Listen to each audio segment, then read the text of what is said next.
I'm here at the Vintage Computer Federation's East Coast Festival at the InfoAge Science and History Museums to check out a bunch of vintage hardware. Not just on display, but currently in working order. From printers to keyboards to telephones to big desktops, here's the rarest, weirdest, and oldest vintage computers we found this weekend. This is my fourth time attending the event, so I wanted to bring the video crew to share why getting your hands on some vintage computers is worth the trip.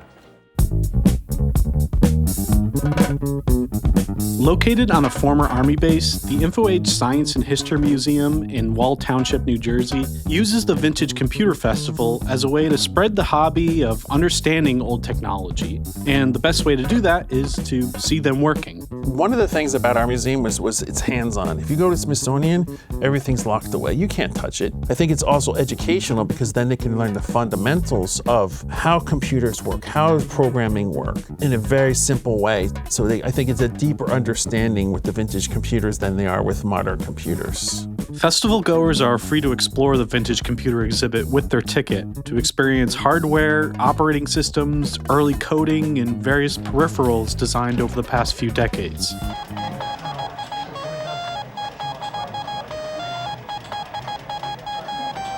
All right, my wagon is loading. This must be the beginning of the game because I just got oxen. This museum right here has technology that you can only find literally right here. There's like only one left in the world. And like the live demos they do in just this community, it feels really good because it's primarily such a highly digital community. One of the rarest computers here is the UNIVAC 1219B, a military mainframe from the mid-60s designed for radar and weapons on Navy battleships. I don't know if any are still in existence, and if they are, I don't think any of them are running. So that's one machine that's very unique that you wouldn't see anywhere else. Another thing is a Nova Chord, so it's electronic piano from 1939. You could probably spend all day in this one room just learning how to operate this stuff. The Apple Lisa. First Apple computer with a graphical user interface. We did a whole documentary about this. I just love this little screen on like the way it's set up. Look at this mouse here, one big button. The real highlight of the festival is the exhibit rooms. Here's where hobbyists, professionals, and educators set up shop to share with attendees their projects they're working on. The common theme here is really keeping this stuff alive.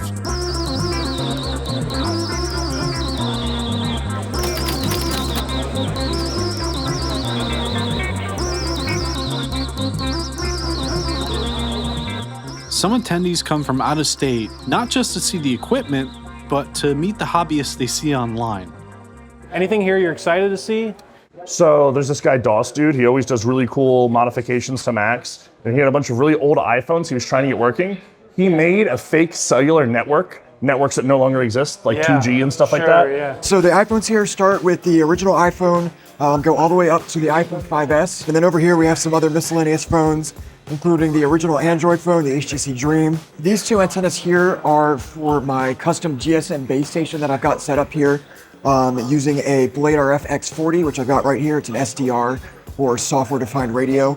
And that's hooked up to a computer down here running a piece of software called Yate BTS, which sort of drives this whole thing.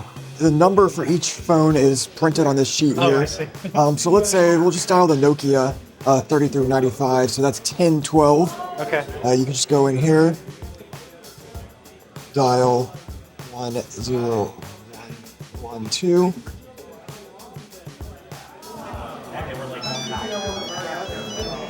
All right, and then we got that one to work. I can't believe what I'm seeing right here. This whole table, all mini disc players and mini discs of all different models. It's just very rare and beautiful machines. This is your personal collection? This is my personal collection. Do you have any favorites? This one, my first. Oh, I have this one, yeah. Okay, 56 hours Yeah. on one battery. This is the actual one that was doing all the traveling with me worldwide. Nice. This had over 100 hours with this battery sidecar. Oh, no way. Yeah, so the gum stick went in there. Right. That was an extended battery. Yeah, and then the AA went there, and you had over 100 hours here. I love this purple one. That's beautiful. Yeah, that one was very popular and hard to find color. The reason why this one was so popular is it was a cost-reduced version of a recorder, and it was a worldwide model because it took AA's. Right. A lot of exhibitors are also putting personal touches to old hardware or upgrading pieces of equipment for a more modern taste. Oh, there we go. It's an actual port of Minecraft. Yeah. As you can imagine, there's a lot of mix and matching of various keyboard technology. You swapped out all the keyboards from these machines? Well, on this machine, it was notoriously poor at the keyboard. So we built a brand new circuit board with cherry style keys with backlighting, and that's all I replaced. Otherwise, this is all original. This feels pretty good. There you go. Keeping some of these vintage electronics alive sometimes means 3D printing parts that no longer exist. This is an Apple Color Plotter 410. Color plotter. This is a pretty rare piece. Apple did not sell a lot of these. Yeah. So you 3D printed some of the parts for Right. this? So there are a lot of consumables. There's a pen holder, and then there are pens. The new old stock pens. That's a pen that I 3D printed. You can't get the pens anymore. Right. And the pen holders are very fragile because 40-year-old ABS plastic. So really, that was the first kind of project when I got it, was getting it to the point where we had the consumables and where we had the pen holder so that I could, actually use it. There's a lot more digging I get to do now that I have working. Yeah.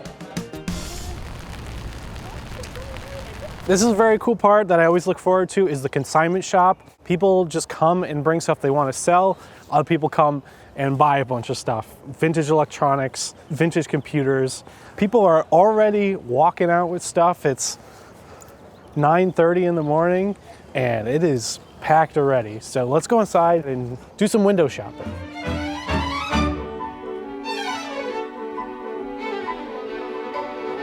So portable TV from Quasar, only $10 here. Macintosh Plus.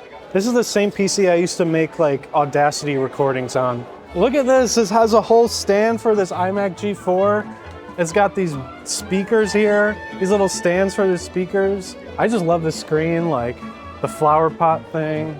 $350. Look at a bunch of mini discs, $20. I think I'm gonna get these, honestly. Still taped on the top of this TV is all the channels from when this TV was being used. The consignment shop gets bigger and bigger every year. This is a huge space. I'm surprised how much stuff they have this year. Look at the Hot Wheels PC. It's even got the steering wheel and the pedals. This little CD case. Oh, look at all these Mavis Beacon. All the Hot Wheels games. Wow. Whoa, this works. Is that a Windows CE thing? Yeah, this is a Windows CE thing. Where are you coming from? Dartmouth, Massachusetts, all the way cool. up there. I've been doing vintage computing all my life, ever since I was a wee lad of 14. I mostly do weird Japanese stuff like that. I used to do robots for the longest time. I basically kept a bunch of wilting, dying robot dogs from the 2000s from exploding. Aibo? Yeah! Yeah. Yeah, I have a bunch of them, and I don't really use them. This is what I love about attending this show. It's a space where you run into all sorts of enthusiasts who get you excited about this whole world of old computers. Even at the consignment shop, it rarely ever feels commercial, like how conventions can feel. After 4 years of attending the festival, I noticed it's attracting more and more crowds from all ages. Jeff Brace, the showrunner, says the attendance tripled in size last year. Mostly it's people that are nostalgic. They either grew up with the computers or they did them at work. Younger people, my impression is they like them because they're simpler. They can actually get hands-on. They always heard about these people and they want to meet them in person, or they always wanted to own this computer and maybe they want to go to consignment and buy one, or they want to see one that's working, and the exhibitors just love to show it off. It's like a show and tell. Here at The Verge, we're always looking at the fastest, the latest, the brightest new things, and coming to an event like this makes you appreciate how we got here. So if you ever get the chance to play around with some old tech like this, I highly recommend it. Thanks so much for watching. You can go on www.theverge.com. I've been learning so much today, but you know what? I have not learned as much as I do every day on theverge.com. So tap in. Tap in, everybody. That's our new slogan.